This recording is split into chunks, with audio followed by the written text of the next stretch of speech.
Hey folks, this is Dan Lizette with the Podcast Digest. Thank you again for taking the time to listen this week. I have got a great episode and interview lined up for you here on episode 53. But before we get to that, I want to take just a minute and have a couple quick chats with you. One, I would like to thank all of you for the iTunes reviews, for supporting the recent efforts of the Teespring campaign. I've got multiple different merchandise items now there. If you go to thepodcastdigest.info, scroll down, you'll find the entries on the current merchandise effort. And I just want to thank all you guys for all your feedback. I've been getting a lot of great feedback. Last week's episode with Molly Mendenhall from A Couple Things, a lot of you have checked out and hopefully found more great shows to add to your subscription list. After all, that's exactly why I started the Podcast Digest almost 1 year ago. September 1st will be a year for this show. It blows my mind that it's been that long. It blows my mind that that many of you are listening and checking out this show and enjoying what I'm putting out there each week in terms of conversations with the great podcast hosts and creators. It's very, very humbling, folks, and I just wanted to take a quick minute and say thank you. You'll probably hear a lot more of that in the coming weeks as we approach the 1 year anniversary. But on to this week's show, episode 53. One of my favorite conversations I've ever had, and I know I say that a lot, and with good reason. I've been very fortunate to be joined by a lot of great co-hosts, a lot of interviews, and this was one that was just so much fun to have. My guest this week was Manoush Zomorodi from Note to Self, formerly New Tech City, from WNYC, a great show that if you haven't checked out yet, I hope that at some point during this conversation you do hit that subscribe button to Note to Self. I think you will thoroughly enjoy a lot of the topic matter that Manoush and her team from WNYC cover each week, and it is one of my new favorite shows out there, and I think you'll see exactly why in this conversation why I say that. So, without further ado, let's get to episode 53 and hear from Manoush. Thanks, folks.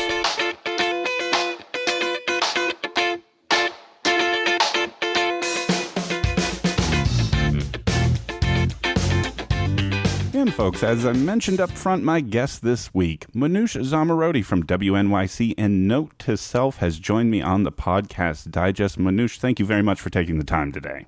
Oh, Dan, it's an absolute pleasure.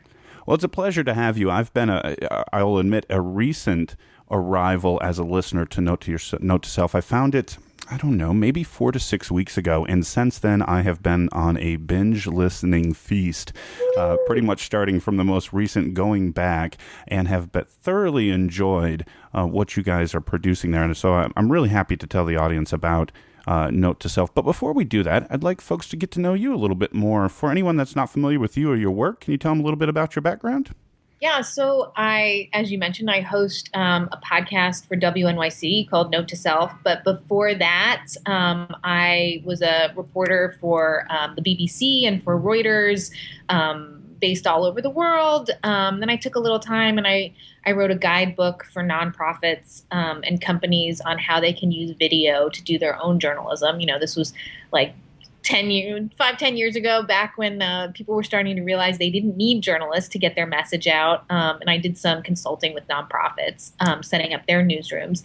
And then really when the tech economy started booming here in New York City, like around 2011, 2012, that was when I started talking to a friend of mine who was the business editor here at New York Public Radio and saying, like, you should be covering more tech. And he was like, well, why don't you help me do that? So the show started as New Tech City, and it was a very short on-air segment really looking at New York's tech economy. And in the last 3 years, oh my God, I'm going to use the word pivot, we have completely pivoted and really changed what the show's about.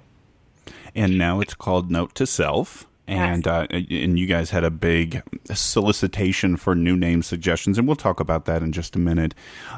But talk to me about technology, and this isn't a straight, quote, tech show, right? I know because I listen to a lot of straight tech shows. You guys aren't talking about the newest devices or weekly, press conferences. You guys take a little different angle on things. Right. No, I think what happened was as we were doing New Tech City, we realized, what people gravitated to or what they liked the best was the emotional component, how technology was really changing the way people parented, the way that they had relationships, the way that they moved throughout their life. And so public radio's all radio really is in an excellent position to make people feel heard and to express their joys and anxieties in ways that you just can't on like a regular straight up tech blog. And so we really started to go back more towards the narrative way of telling stories with audio. And meanwhile, what happened was podcasting kind of boomed. And so I went from doing this short on-air version here in New York City to doing a full-length podcast. And when I say full-length, for us, it's like 20 to 30 minutes every week. And really what we try to do is we try to figure out how to find balance in the digital age. How do you manage modern life? And that is ethical issues. You call an Uber, and does it worry you that you've maybe put somebody else out of a job, or maybe that driver is not being paid very well? You order from Amazon. What about their working conditions? Your kids love to play with your iPad, but what's it doing to them? So all of these sort of sticky sort of issues that come up around technology are really, human issues. So it's really like the human side of everything that's happening to all parts of our world due to technology. Yeah, it seems like there is an overwhelming question of ethics that battles the convenience that technology can so often provide, be it Uber or Amazon or a million other examples, a lot of them encompassed in the smartphone. And it's a really interesting concept because I think that on initial understanding of the concept, people can probably relate to it most to maybe their parents or grandparents, right? In terms of them slowly coming to technology, or at least I know with my mother, the questioning for the need for it at first, and my brother and myself sort of convincing her of its benefits. And so I think either if it wasn't you personally, depending on your age, it is someone who've kind of gone through this relationship arc with technology. And I think your show really kind of explores that in a way that most people may not think of. Yeah, I sort of think of it as, and I don't know how old you are, Dan, and I won't dare ask, but I do think for our listeners, it's probably 30, 35 to 50, 55. That's sort of like, I think of us as sitting on this like fence, right? Like we have one foot, like we remember what it was like to not have email. We remember what it was like to have a home phone that stayed on a wall. You know what I mean? Yep, but then we also have no problem finding exactly what we need online. And we are on a bunch of social networks, and that is really part of our lives. I think it's the people right in the middle who remember both and remember and I don't want it to be nostalgia, because I don't think it is nostalgia, but I do think it's remembering the goods and the bads of what we had before and applying them to going forward, not just assuming that technology is the answer to everything. How can we be mindful and purposeful in how we use our technology? How can we advise the technologists making all this stuff about what we want in our life? Like, I don't need 30,000 apps, that find, I have 30,000 coffee apps on my phone, actually. So that's an example. But what I'm saying is it's a bunch of young dudes, mostly in Silicon Valley, figuring out what technology can do for our lives. But a lot of them, don't have the same concerns as a lot of us who have kids or maybe marriages and mortgages and grown-up problems. Absolutely. And I think you summarized it exactly right. And it is verbalizing a struggle that I think many of us have when you think about especially spare time, right? Think about your spare time 10 or 15 years ago, regardless of age, what it was you were doing then and what it is that you're doing now. And most people will draw out a large distinction in at least the types of recreational activity that one was doing a decade or decade and a half ago versus today. And it's really interesting to look at all the questions that go around that time spent. And I didn't want to jump straight into episodes, but this segues perfectly because the recent episode, a month or two ago, you probably recall, on the distinction between reading on an electronic device versus reading paper books and what difference effect the reader gets from that, sort of illuminated that perfectly. Yeah, that was one of our most popular episodes. I'm a huge fan of that episode. So what you're describing is this idea that when you read on paper, you use a different part of your brain than when you read on a screen. And so the question is, if you never, ever read on paper ever again, and you only have the part of your brain that reads on a screen, which seems to move a lot faster, jumps around, doesn't do that deep reading, then what's going to happen? And this all started with a researcher by the name of Marianne Wolf at Tufts University, who found, just like I did, that like she'd sit down, she'd get into bed with her big book and try to read it, and she just couldn't get through it, right? She just couldn't get through the big book. And she started to wonder, her eyes were sort of jumping around the page, kind of like a computer screen. And she started to wonder, what is going on in my brain that I cannot focus on this? And she really found that it took her 2 weeks of sitting down and forcing herself to read on paper that she got back that ability to deep read. And frankly, like I totally see that in myself, that when I spend all day on a screen, I find it very difficult to just sort of settle down and deeply read something. And I also see it like I have an 8-year-old who loves to read, but I've decided not to give him an e-reader because of that interview, because of that show that we did. Like, I want him to develop the deep reading part because the on-screen part is going to come inevitably. So it's like, finding that balance, making sure you maintain both sides of your brain when you're doing this.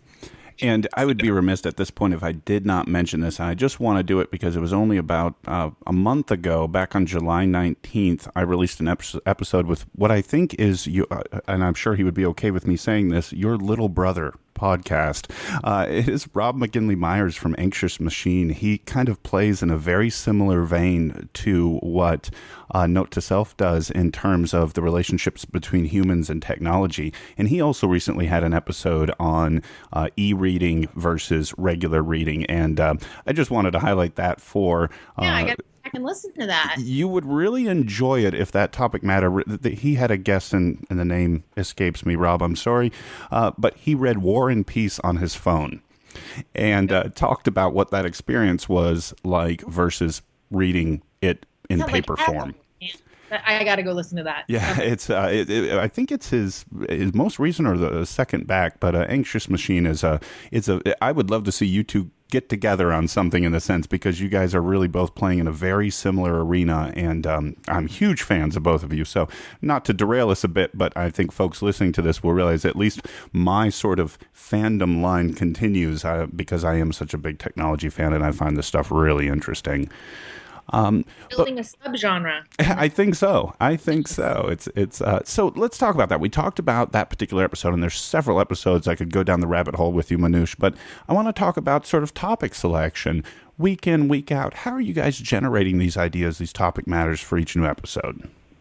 Yeah, so I mean, we're really trying to spark every episode with a quandary that either I have faced or a listener has faced. Every other week we do something called Question of Note, where we take a listener question recorded. You hear the listeners with what there is on their mind, and then we try to answer it. So, for example, the show, the one that's most recent, is about somebody who is a 3-year-old and is posting pictures of his 3-year-old all over the place. He's a proud daddy. And then he suddenly has stopped and been like, wait. Am I doing the right thing? Is this okay? Is this just life in the digital age, or are there things that I need to think about more? And so we have an interesting discussion, 3 parents with 3 different viewpoints. And I think the key here is like not to be judgmental, but to say like, okay, here are 3 different viewpoints. Here's how these 3 people back up their viewpoints. And then you need to make the decision for yourself based on your own priorities and decision of what's right for you and right for your family. And I think, and it's not just for parents. I think this is very much about how do you represent yourself or put yourself out there in the world now when you don't know what the consequences potentially will be, right? Nobody has a crystal ball. So I bring the point of view, which is, as a tech journalist, I am concerned about facial recognition. I think it worries me. Like, I know how much power these tools that seem like sci-fi right now will potentially have. And so for me, I've decided not to post photos of my kids online, but we have other people on the podcast who make very strong arguments the other way. And the idea is, I hope to do the work for the listener and bring them, do the research for them so that they can make a smart decision for themselves. And then when it comes to other topics, I'm thinking of two.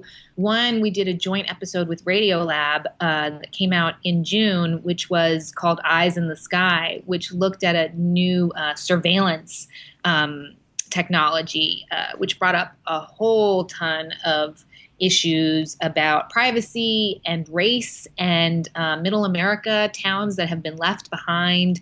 It was so fun doing a Radiolab.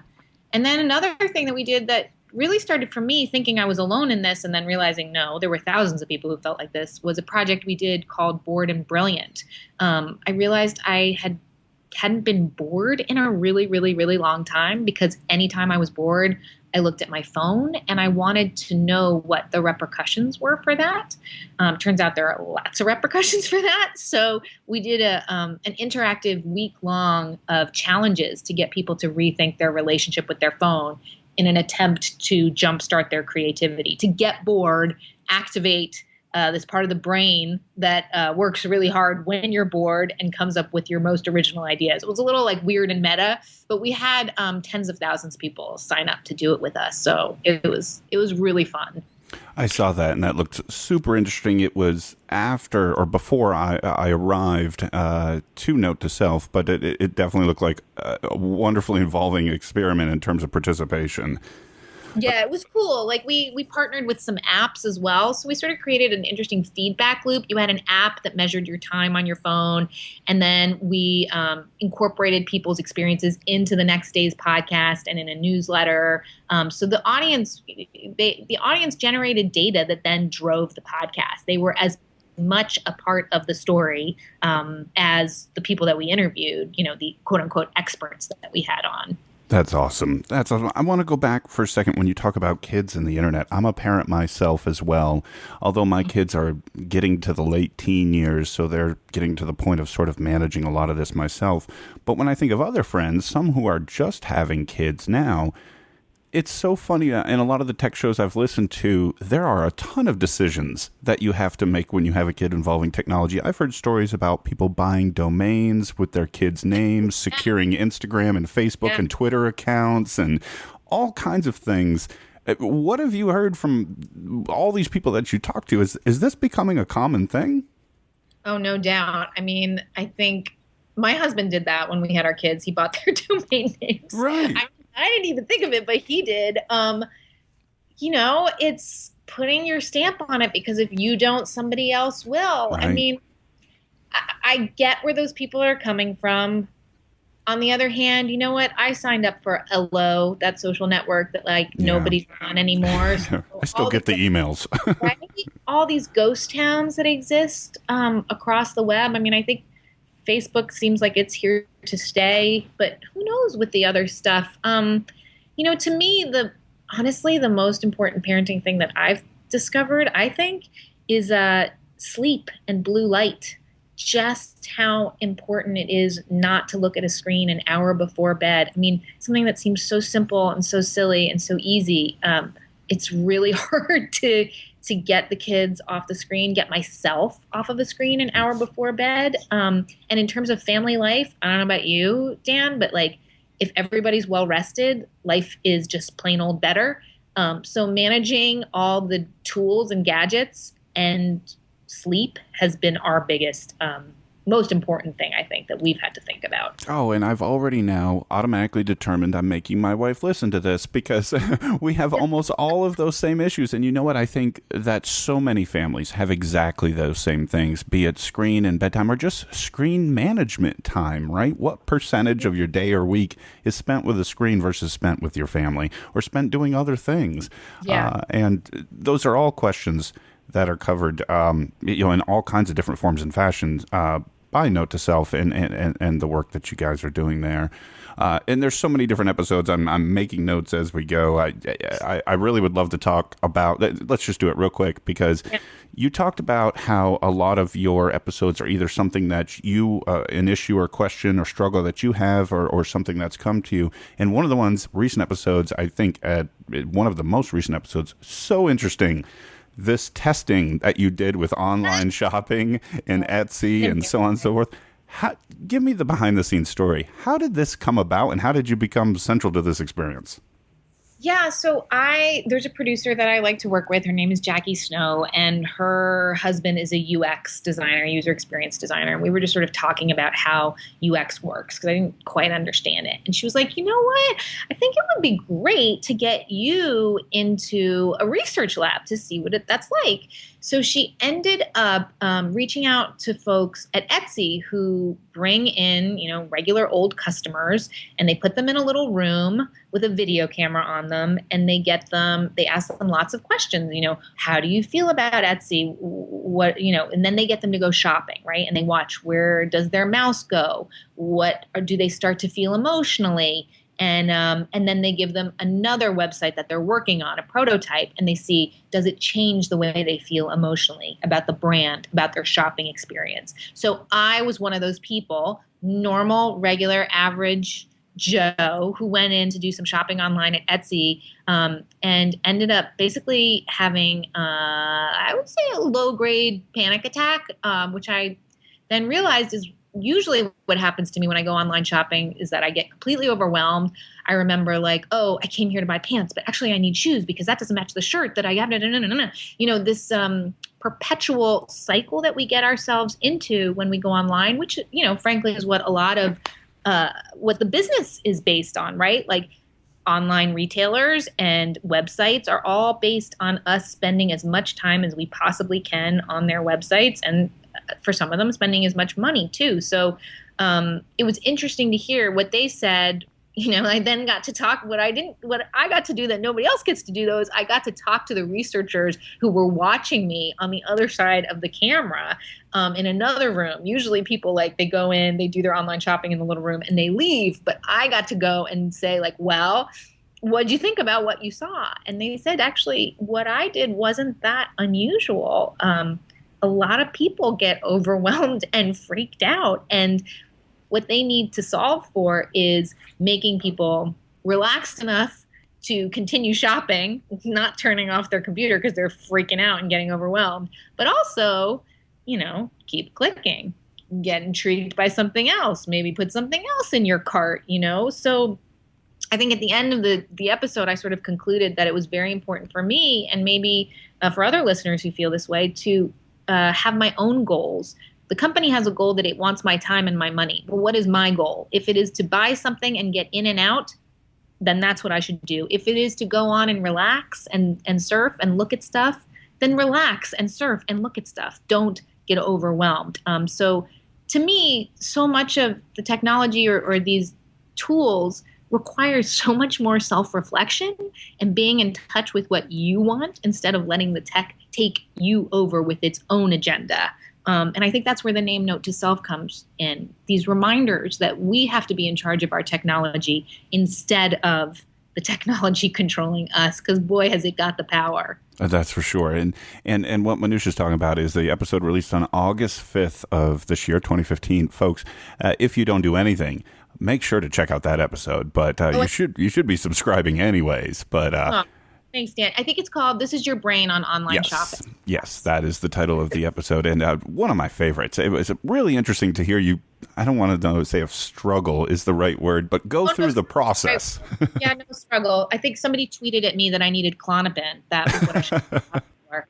I totally freaked out, and that was completely genuine. I just had never, had a microphone in front of me when I'd gone online shopping before. So it was fun. It was really fun. Super interesting stuff. It almost makes you think, am I thinking this? Bringing thoughts to the forefront that maybe you've just kind of dealt with, and then you sort of verbalize them. And it was really enlightening, and it was really interesting to be a listener to that one. I want to talk a little bit more about the show, Manoush. We talked about sort of how you go about finding a lot of these topic matters. Let's say you've got one now and you decide to move forward. Obviously, anyone who listens knows that there are interviews that are conducted very commonly, but there's a lot more behind it. There's a number of people who have a hand in this, and I would like to talk about them as well. What's sort of the production process like in putting together an episode? Yeah, so we're a team of 3.5. So Ariana is our assistant producer. She is an amazing writer. She writes our newsletter. We have a really big newsletter base. She writes our web stuff. She makes beautiful things for the web as well, surveys and cheat sheets and flowcharts and all kinds of stuff. She's really, really great. And then we have a new executive producer, Jen Plant. She is the woman running, steering the ship in the right direction, making sure that we are partnering with all the other wonderful podcasts that get made in this building at New York Public Radio, and that we sort of are talking to the right people, making sure that we get it all done. And then we also have an audio engineer part-time who makes sure that we sound good because, we're trying to be in the tradition of beautiful audio in terms of really using audio to tell a story. So Andrew Dunn is that person. And then there's me. So it's a pretty lean group, but I will say we get a lot of support from New York Public Radio in terms of not just our colleagues like at Radiolab who we can, do shows with, which is awesome. But, I can wander over to Brooke Gladstone, the host of On the Media, and ask her what she thinks about something, or she might suggest somebody I should interview. We also have a great marketing team here and underwriting. So it's sort of the best of both worlds. We get left alone to make fools of ourselves on the podcast, but we also have the institutional support too, which, is nothing to sneeze at.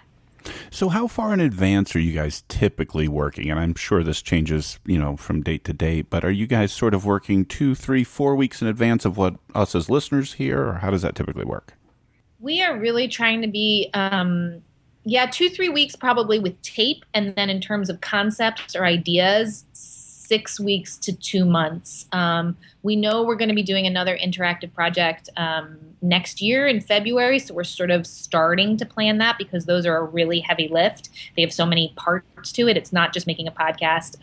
It's about collecting data. It's about videos and newsletters and all those sorts of things. But we are, I think we don't want to be reactive to what's happening in the news industry in terms of tech news. We want to be more deep and thoughtful, and that requires time, Absolutely. And I wanted to kind of get a little bit into the interactions or the reactions, I should say, with listeners. We've touched upon briefly the name change, and you'd explain how the new name is a much more accurate reflection of sort of what you guys are doing and where you want to go with things. But during that process, you guys were deluged with suggestions and interaction from your listeners. What was that process like? And generally speaking, what's the interaction with the audience been like? My God, it was so great. I was like, we want to change our name. What should it be? And we got I think 800 suggested names. Some of them I think were sent to make me laugh, and they did. No joke. Really, really funny names. Like Radio Manoush, wasn't that one of them? Yeah, Radio Manoush, the Tech Existentialist. We had some really, Anyway, so... But what my takeaway was everybody was talking about this idea of purposeful use of technology. And in fact, we did a survey, and that was what, people most wanted to talk about. And this idea of, bettering yourself, not just bemoaning the ethics or geeking out on the gadgets, but really thinking, what's the takeaway here? How can I use this information to make my life better? And I kept thinking it's like when you say note to self, must remember to not look at a screen an hour before bedtime. And I was like, oh, well, maybe it should just be that. Maybe it should just be note to self, because that's what I want people to feel like at the end of every episode, that there is something that they can some information they can stick in their back pocket and take out anytime they are thinking oh, do I want this app? Or I don't know am I ready to be a cord cutter? Or I don't know, should I take my sister-in-law's HBO Go password, or is that kind of sketchy? We have that information. We don't say what's right or wrong, but we will give you the goods to make your own decisions and, hear what other people have found in deeply emotional stories. So that's in one spec. one aspect. That's how they helped us rename the show. In another aspect, listeners, here's another example. We did a show about one listener who he's a digital advertising guy who, irony of all ironies, at the age of 42 has been diagnosed with ADHD. And he's, you can't be, they say if you get a diagnosis of ADHD that it's something that must have been latent in you. You don't just catch ADHD. But he's convinced that it's his digital tools that have made it so difficult for him to concentrate. And he says that he's never felt like this. It's really the last 3 years that he's become unable to focus. And, this is a guy who makes things that he thinks are giving him the very problem that he has, his inability to concentrate. So that was a listener, that's a listener having this problem. We have had other listeners on. We've asked listeners to test things for us. We ask listeners for advice. We just did a survey about digital clutter because we're trying to figure out, we think we want to try and tackle digital clutter in some way. And people, honestly, Dan, you know what it's like when your audience gives back to you. It is the most gratifying, humbling feeling ever. They have the best ideas. They know how to put into words something that you just sort of were guessing was happening. So our audience is our biggest resource, no doubt. I completely agree. And what's really interesting about what you guys are doing with Note to Self, and correct me if I'm wrong here, from the project that you mentioned earlier this year, or the one that you're planning next year, to renaming the show, to all the examples you just gave, it seems like you guys are making a concerted effort to engage the audience. Honestly, I don't think we could do the show without them. I don't want to be, I can't carry the emotional load every week. And also, frankly, I want to help. I want to be useful. And so how can we do that without talking to them? That's impossible. Absolutely impossible. The Born and Brilliant thing, I think in particular, we were trying to do something that scientific research has not caught up with. What does your cell phone do to your mental capabilities and your capability to think creatively? There is no research on this. And so by getting over 20,000 people to sign up and sort of, it wasn't very scientific, but to experiment on themselves with behavior changes. It was interesting to see how many scientists and researchers reached out to us after that Born and Brilliant project to say, I want to know what you found with your data, because I think this could inform how we do real experimentation in the labs going forward. So I think technology is moving so quickly, we don't have the answers and we can't wait for the answers. And so my audience is sort of at the forefront of saying, well, we got to figure this out for ourselves. We want to be thoughtful about this. So let's do it together. And it's not wildly surprising that it's such an engaging process, because I was sitting here when you were answering that, thinking about the topic matter with human relationship with technology. This has got to be one of the most engrossing, wide-ranging, wide-affecting, uniting topic matters of almost anything. If you think about so many other issues, it tends to be a subset or slice of the population that's affected, whether it be, a natural disaster, a disease, or a political issue, or whatever the case may be. All of us, in one way or another, are dealing with the technological development of time, whether it be how you apply for jobs nowadays, or how you renew your driver's license, or how you get your media served to you, or whatever the case may be. We are all in this world and experiencing sort of the technological progress that is 2015 and beyond. And that means that, at least in one of the episodes of Note to Self, if not more than likely a lot more, people should have a relatability to what are some of the things you're covering. Right? I think, Dan, what you're saying is totally true. And that has really only happened in the last 3-4 years. I really do think we are at an amazing point in history. And whereas, I have to admit, 5 years ago, if you told me to listen to a tech podcast, I would have been like, all right, I kind of like tech. But I know a lot of people who would never listen to a tech podcast, but who do listen to Note to Self, because I think that's exactly right. It's not just for the people who want to know which upgrade to go for. It's for people who, and that's all of us, thinking about how technology is changing the way we live and what choices that we need to be aware of and how to make good ones. Technology is almost becoming like the weather. It doesn't matter who you are or where you are. It's affecting you in one way or another.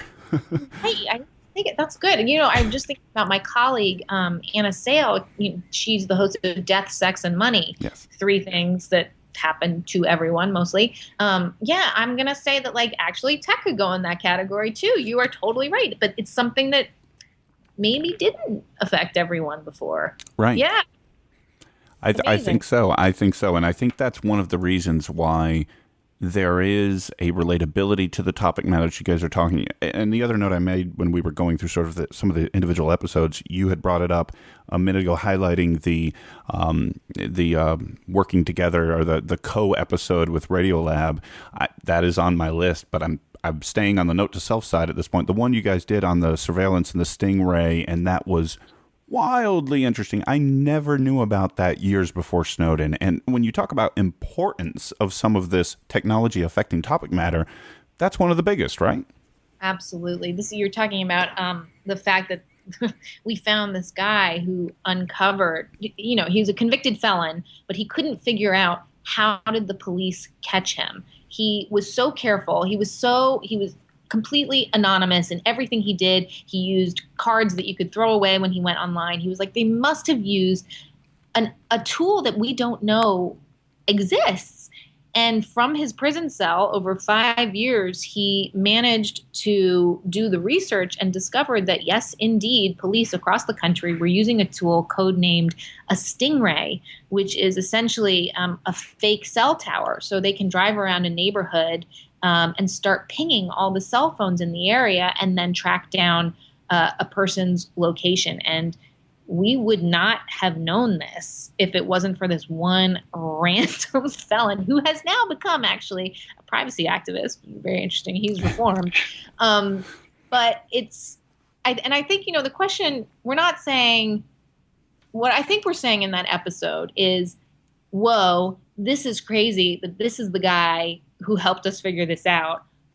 When you live in a democracy, there is supposed to be a discussion, right, about what tools are being used to police our own people, to maintain order and freedom. And when there are no parameters or rules or regulations around some of this technology because law enforcement has not told the courts or the people that they exist, that's worrying. We had heard that the Stingray had been used for example, with protesters in Ferguson. Right. Is that the right use for this? Not really sure. It's not up to me to decide, but that's why we have the courts to there needs to be rules and regulations and an open community discussion. That's what we do here in America. And so, yeah, you're right. It's not just how much time should my 3-year-old spend on an iPad. It's how do I want to live? What are my values? What do I want my America to be? We are at a moment where those decisions have to be made. Absolutely. And, everyone who's listening to this show who follows me week to week knows that I'm a huge podcast listener. I listen to a ton of shows week in and week out, and I try to bring folks some of the best stuff that I've found. It's rare that I come across an episode that I don't just want to share on my Twitter or even email to my family, but that I think should just be straight up required listening for all. And that episode you guys did with the gentleman, the reformed, privacy expert now, we'll call him, yes, as opposed to convicted felon, should really, I could see that being included as required listening, a part of college courses. That is just debate sparking, opening people's eyes, opening the conversation and dialogue. I'm like you, I'm not going to necessarily take a position one way or another, but at least needs to be a conversation, and more people need to know about that type of thing. Yep. Because if we don't speak up, I think the people who know how to use the stuff will just go ahead and use it. It's up to us to be educated citizens and say, no, let's talk about this. Let's talk about how we want society to move forward. And I guess I worry that, 10, 20 years, if we don't, it'll just be normal, and we'll never have taken this amazing moment to decide to put our feet down and say, just pause for a minute, society, just pause for a minute. Let's think about what we're doing instead of using it because we can. Well, I think the way that you guys handled that topic matter, I think you guys should reach out to Edward Snowden, and you should get an exclusive and do like a 5-part podcast series. And I would love to see how you guys would handle that topic matter as well. I'd be psyched. It would be great. It would be great. Before I let you go, Manoush, I did want to cover one more little different topic here. Looking at your bio from your website and looking at your past, you've obviously been a part of a lot of big organizations and done some amazing stuff in your career, be it BBC News or Reuters and now WNYC. A lot of us podcast fans are huge fans of a lot of the things that WNYC or public radio as a whole is doing. And I'm curious, as a podcaster, what's it like being a part of such a public radio institution, if you will, like WNYC? What's the environment like? What's the experience like producing work there? I mean, the truth is, I'm not saying this to be Pollyanna-ish at all, Dan. Like, I have never worked anywhere before with the highest ratio of people I would want to go out for a drink with. That's a great summary. You know what I mean? Like, just super thoughtful, kind, smart people who really know how to listen and also know how to tell a really good story. It's just, of all the places I think I've worked, also, in terms of professionally, I have never been given so much trust to go and figure myself out creatively. I think that I really think, and the reason why I'm here is because I think WNYC is visionary in that aspect. They know that you don't get brilliance out of the box. Radiolab has been around for 10 years. It took a while to get where they are. These things take time. They take iteration. They take trial and error. They take finding your voice, and they want quality. And at this point in my life, I do too. So I feel like we're in a good place right now. My day job is one of people management as well, totally unrelated to what we're doing right here.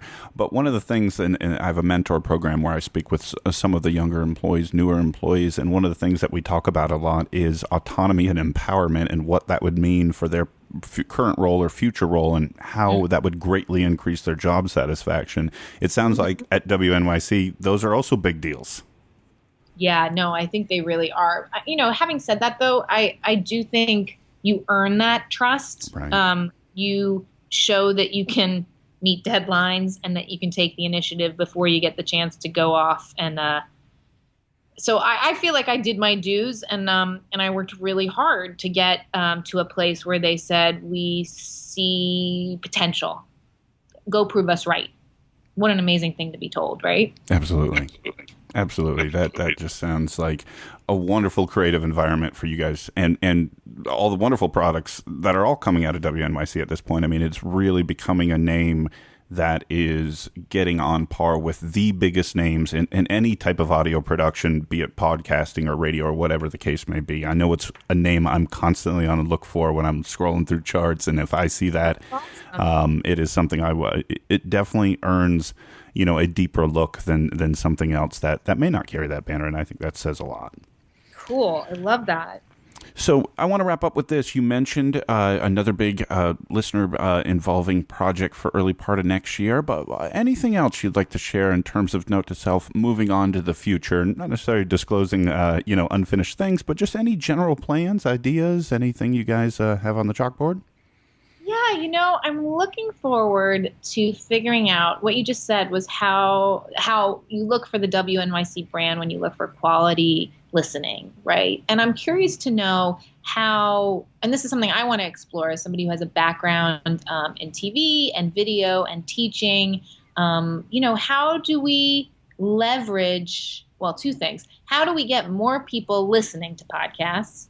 Period, which they don't, there seems to be this barrier to entry. And then the other thing, which is how does podcasting end up being integrated in the media world more broadly? So those are two sort of things. I was at this event the other day and somebody raised their hand after we'd been talking about podcasts for half an hour, and the woman said, well, how do you do it? And the person on the panel with me said, well, you could get your own microphone, and there are these platforms where you can download. And I was like, no, I think she means like, how do you listen to it? Like, how do you do it? And I was like, well, do you have an iPhone? She said, yes. I was like, the purple button on there? Like, oh, yeah, I've never pressed the purple button. I was like, yeah, so press that. And there, boom, you're listening to podcasts. So like that, and then 200 people in the audience took out their phone and found the purple button. Like, that's a problem that I don't think WNYC can solve, but I hope the technologists will solve. And then for me, how do we make it so that you don't just live in that podcasting world, but that you do become part of a brand or a movement, and you want to be with that brand or movement, whether it's newsletters, video, classes, live events, all the different ways that we can put audio at the center, but then create a community with all the other things. So those are the sort of two things that I'm looking at. I don't know how much I can do about them, but I'm going to do my damnedest.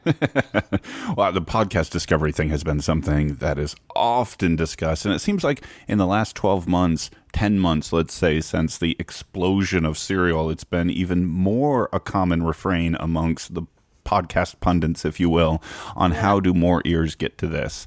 And it is a problem. You're right. And while on an iPhone, you can say, press the purple button, if they've got an Android, it's a completely different conversation. And, statistically, more people have Android phones than iPhones at this point. And so that's a problem. Where do you listen? Do you mind No. telling me where you listen to your, like, what's your favorite way of listening to podcasts? So I'm an iOS user, iPhone 6 Plus, and I'm a big fan, and I've said this many times on my show before, I wish they'd sponsor me, of Pocket Casts, the application for Pocket Casts. The reason I am the biggest fan of that is that they are everywhere. They have a web-based product, they have an Android product, and they have an iOS product, and they all sync. So I own an Android tablet and an iOS phone, and I have a MacBook at home and a PC at work. And guess what? My listening is synced up across all of them using Pocket Casts. No way. All right, I'm gonna go try it out. Because I have to tell you, I am not in love with any of them. I mean, I've tried them all, and I like them, but none of them is providing me with that seamless experience that I am looking for. Well, I'm exactly like you. I've been through if there's an app in Android or iOS, I've bought it, I've downloaded it, I've tried it for a few days. And Pocket Cast is where I keep coming back to and where I've said it to. It's got a few niggly bits, but on the whole, I think it's the most complete product. But I think another thing that's going to help is, like you said, removing the friction, right? Yeah. There needs to be a button on a car, right? And there needs to be a button on your remote control on your TV. A button on the Sonos player, all of those type. I mean, there's on-demand video on your Comcast box or your Time Warner box. I can imagine a world where you can hit the podcast button and play it through your TV or through your Sonos system or what have you. And I think once, or in your car or what have you, I think once those, right? Yeah, once those type of things happen, I think we're going to see a lot of these barriers fall where people can stumble upon it. And then it can grow. That's when I think the barriers have been broken. You don't have to stop and go and search it out like you do now. That's a good point. If you just stumble upon something wonderful, because also the sharing element, being able to share audio, I think that will make a big difference too. Absolutely. And I think all of that's coming. I know a lot of smart people, a lot smarter than me, are working on this type of thing. So hopefully there'll be some breakthroughs in the near future. All right. That's great. You're giving me hope on that one. Manoush, thank you so much for taking the time to join me here today. It really is a pleasure to talk to you. Oh, Dan, the pleasure was all mine. It's so fun to sort of look back and look forward, I think not enough of us take stock of where we've been and where we're going. So I really enjoyed this. Before we go, can you tell everyone where to find Note to Self and any other work you'd like to talk about? Yeah, absolutely. So it's notetoselfradio.org. We are on all the podcasting platforms that we mentioned. And of course, you can find me if you want to talk to me. I'm on Twitter at Manoush Z. You can also post on our Facebook page. We always write back. We love getting notes and letters and voice memos from people. So come and join the conversation at Note to Self. Excellent. And any folks who are listening and follow me on Twitter, I just want to highlight this because I did not do so at the time, but if you've made it this far in the conversation, I'll reward you with this information. I mentioned on Twitter when I first reached out to Manoush that she had replied via email in 8 minutes. And when she says she will engage with you and talk to you and wants to hear from you, it's true. And I was blown away. I've waited months for email replies from folks, and I was so humbled you agreed and replied so quickly. I'm fans, so that's the key. Just go after your fans, and we'll all reply to you in 8 minutes or less. Right? Well, you've got a listener for life on this end as well. And I'll make sure all those links, folks, are in the show notes as well. So, if you're already in a podcast application of your choice, click there. It should take you right to the subscribe page for Note to Self and the great work that Manoush at WNYC is doing. So, Manoush Zomorodi, thank you very much for joining me this week on the Podcast Digest one more time. And, folks, my name's Dan Lizette, and I will talk to you again next week. Bye, everybody. Thank you for listening to the Podcast Digest. You can follow the show on Twitter at PodDigest. Like the show on Facebook at facebook.com/The Podcast Digest. Email the show feedback at thepodcastdigest@gmail.com. And you can find all the previous episodes and exclusive blog entries at the show's website, thepodcastdigest.info.